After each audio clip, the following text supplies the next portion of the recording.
మాజీ మంత్రి దాడి వీరభద్రరావు వైసీపీని వీడడంపై సంచలన వ్యాఖ్యలు చేశారు మంత్రి అమర్నాథ్. పార్టీకి వెన్నుపోటు పొడిచే కొంతమంది నేతలు వెళ్లిపోవడమే మంచిదని చెప్పారు.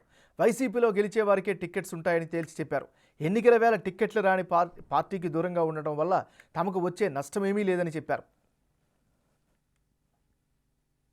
ఉండి వెన్నుపోటు పొడిచేదానికన్నా అంటే నేను ఉన్నంత మాత్రం వెన్నుపోటు పొడిస్తారని కాదు నా ఉద్దేశం. అంటే స్వార్థం కోసం కేవలం మేము వైఎస్ఆర్ కాంగ్రెస్ పార్టీలో మాకు పదవి ఇస్తేనే ఉంటాం, మాకు సీట్ ఇస్తేనే ఉంటాం, మేము పోటీ చేస్తానంటేనే పార్టీలో ఉంటాం అనుకున్నటువంటి వారు ఉన్న ఒకటే లేకపోయినా ఒకటే. ఆ మాట చెప్తున్నాను ఇందా నుంచి. నేను కూడా అనేక సందర్భాల్లో చెప్పాను.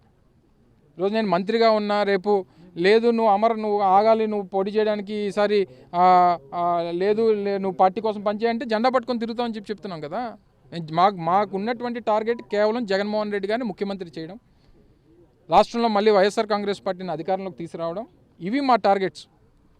175 మంది ఎమ్మెల్యే అభ్యర్థుల్ని మాత్రమే మేము పెట్టగలం, అంతకు మించి పెట్టలేం కదా. 175 సీట్లే ఉన్నాయి రాష్ట్రంలో.